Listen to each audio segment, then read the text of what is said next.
Hi guys. నేను మా అమ్మ వాళ్ళ ఊరికి వెళ్ళేసి వచ్చానండి. అప్పటి నుంచి ఏమైందో తెలియదు కానీ ఫుడ్ పాయిజన్ అయినట్టుంది.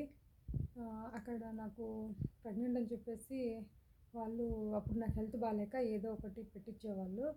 సో లేదంటే బయట తెచ్చుకొని తినేవాళ్ళు. ఎక్కడ ఏమైందో నాకు అస్సలు తెలియట్లేదు. కానీ లాస్ట్ సాటర్డే నేను ఇక్కడికి వచ్చాం మా ఊరికి. సో సాటర్డే, ఈరోజు సండే. సో 1 వీక్ అయిపోయింది. నిన్న నైట్ అంతా అసలు హాస్పిటల్లో ఉండేసి 2 o'clock దాకా అడ్మిట్ అయ్యి మళ్ళీ అక్కడి నుంచి ఓపీడీకి గవర్నమెంట్ హాస్పిటల్ పంపిస్తామన్నారు. ఇంకా నా వల్ల కాదని చెప్పేసి ఇంటికి వచ్చేసాను. కొంచెం రిలాక్స్గా ఉందండి. అదే డ్రిప్స్ వేయించుకున్నాను. అసలు నేను ప్రెగ్నెంట్ అని తెలిసి కూడా ఎవరు ఫుడ్ పాయిజన్ చేశారో ఏమో అర్థం కావట్లేదు. కానీ అసలు నాకైతే కొంచెం నైబర్స్ మీదనే డౌట్ ఉందండి. ఎందుకంటే ఆల్మోస్ట్ మా అమ్మ చనిపోవడానికి కారణం వాళ్ళే, మా నాన్న చనిపోవడానికి కారణం వాళ్ళే. నాకు అన్ని విషయాలు తెలిసిపోయాయని చెప్పేసి ఇప్పుడు నా పెళ్ళి చెడగొట్టడానికి ఎన్నో ప్రయత్నాలు చేశారు. ఆ తర్వాత పెళ్ళైన తర్వాత కూడా ఎన్నో హింసలు పెట్టారు. అప్పుడు నేను తెలుసుకోలేకపోయాను. ఎందుకంటే నాకు అప్పుడు హెల్త్ కండిషన్ బాగుండేది కాదు.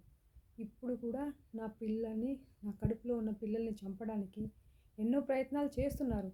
ఇదంతా కూడా మా నైబర్స్ పొలిటికల్లో ఉండడం వల్ల, పొలిటికల్ లీడర్స్కి ఇన్ఫర్మేషన్ ఇవ్వడం వల్ల సో మా లైఫ్ అంతా స్పాయిల్ చేసి పడేశారు. మమ్మల్ని ఎక్కడ బతకనివ్వట్లేదు. మేము ఎక్కడో ఒక దగ్గర దూరంగా వచ్చి బతికాము.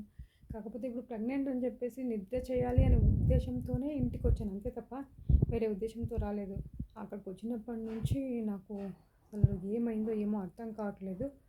ఎవ్రీడే నేను ఇలాంటి కండిషన్లో కూడా నేను కోర్టుకి వెళ్ళేదాన్ని, ప్రెగ్నెంట్గా ఉండి కూడా. అలాంటిది ఇప్పుడు ఇంట్లోనే నేను లేచి నడవలేకపోతున్నాను. అలాంటి సిచ్యువేషన్కి వచ్చాను. చూడండి, నేను నైట్ డ్రిప్స్ వేయించుకొని వచ్చాను. ఈరోజు కొంచెం కోలుకుంటున్నాను. అందుకే ఈరోజు నేను వీడియో చేయలేకపోయాను దాని కారణంగా.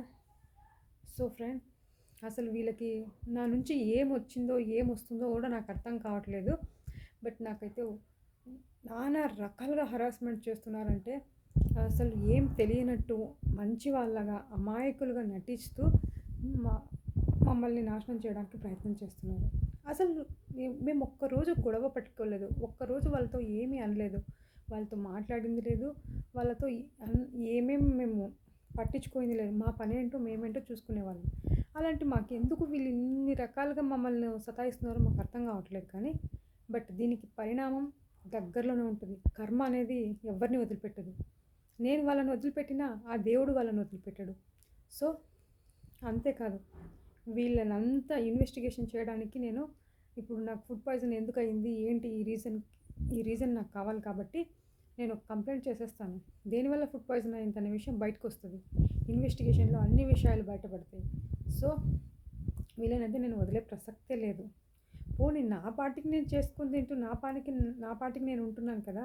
సో వీళ్ళని ఏమైనా నేను అనింటే అవునులే బానికి. మా ఇంటి దగ్గర ఉన్న నైబర్స్ అందరూ కూడా పొలిటికల్లో ఇన్వాల్వ్ అయి ఉన్నారు. సో అవన్నీ కూడా వాళ్ళు